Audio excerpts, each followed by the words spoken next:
Hey, look at this guy I have for you today. This is a 1935 Underwood Universal. So handsome. And the decals are still in excellent condition. A little bit of wear down here, but I mean, good grief, this guy's like almost 90 years old. It's gorgeous. Still has the caps. You can see a little bit of chipping along the caps. But otherwise, the finish on this is perfect. Like I said, other than the caps, the finish on this, beautiful. Here's a little bit, tiny bit here, but oh my goodness, gorgeous. I can't wait to type on this. Okay, so let's take a look at how to use a Underwood Universal, and then I will show you how well this works. And if I ever learn how to do take the time to learn how to do timestamps, I will post that below. But otherwise, you'll have to forward through if you just want to see how it works. Okay. This is, I'm sorry, to set your margins, flip this back plate over, and then you just, press. Here we go. I was pressing on the wrong place. You just press it down like this and then drag it. Actually moves pretty smoothly once you press it in the right place, okay? Set that back. To release your carriage, you push down on this lever, okay? There's no bell on this typewriter. This one is also a carriage release. Paper release, that releases the tension on your paper. And then obviously your return handle here. And I am assuming, it's been a while since I've used one of these. Yep. Okay, so there's a tiny, you almost don't even see it, metal pin sticking out. And if you press that down or up, that adjusts if it's gonna advance 1 or 2 lines. Okay, voila. Okay, color selector, black, red. Your spools, and we've put a new ribbon on this. You just squeeze the top and pop it open, okay? And then you just pull the spools out. We've put in a universal ribbon, so this is not the original spool.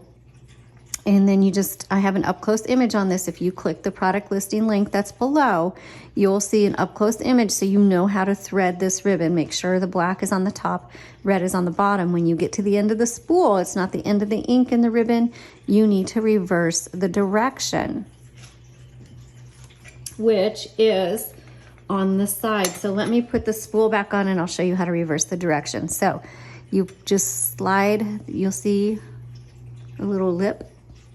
Slide it in the slot, squeeze, and voila, okay? Now, to reverse the direction of your ribbon on the side, get that out of the way, you'll see this lever and you just go back and forth, and you can even turn it a little bit. If sometimes your ribbon will get slack in it, and this will take up the slack, but you just go back and forth. Now, I have no idea which way this is actually going, so if you get this and you're at the end of the ribbon already, it's not because the ribbon is old, it's just because this has been moved, and it gets moved in packing and in the videos and in shipping, so you just switch the lever.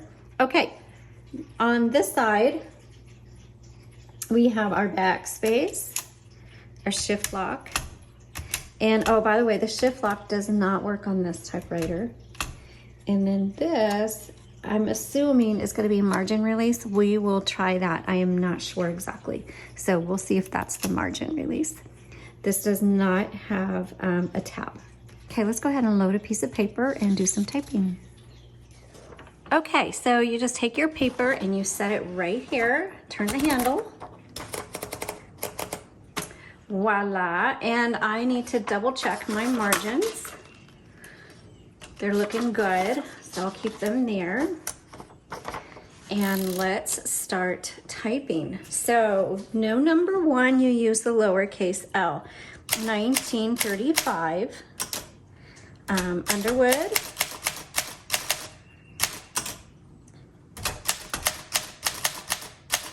universal. Let's put it on the black. Okay, let's check all these keys. And they feel really nice. Shift lock, oh, the shift lock, I think I mentioned before, does not work on this typewriter. So you just have to hold it down if you're doing like a whole word in caps, which it's not a huge deal, but it is what it is. Okay, let's keep going.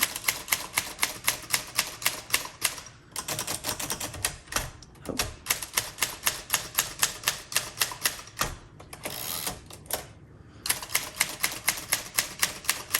This feels really, really nice. You'd never know it was from 1935.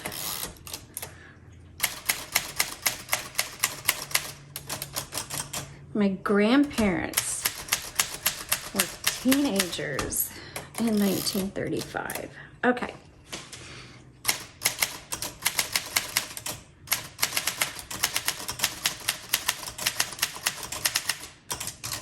Okay, so I'm at the margin, and so it's gonna just stop on you. And this is gonna be your margin release. So again, the bell doesn't work on here, so that's the only thing, is that it just will stop on you, and that just means you're at the end of your margin.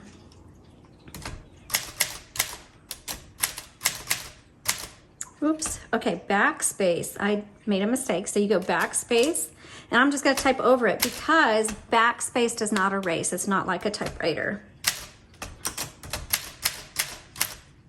And if you hit 2 at once, so I'm trying to do all caps in a full sentence, and so that's why this is a little awkward, because the shift lock doesn't work. But most of us are not gonna be typing all caps for a whole sentence. I'm just doing this so you can see the letters in all caps. Okay, margin release, hit that.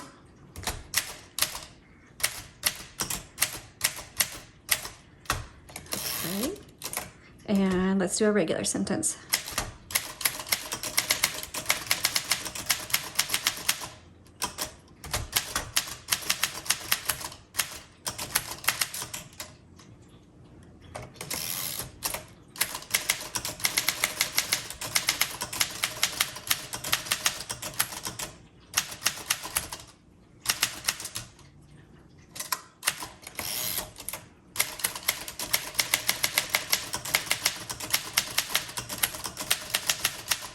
I really like this. Okay, one, it's super easy to type on. I have teeny tiny hands. If you've watched any of my other videos, you know I have little kid hands.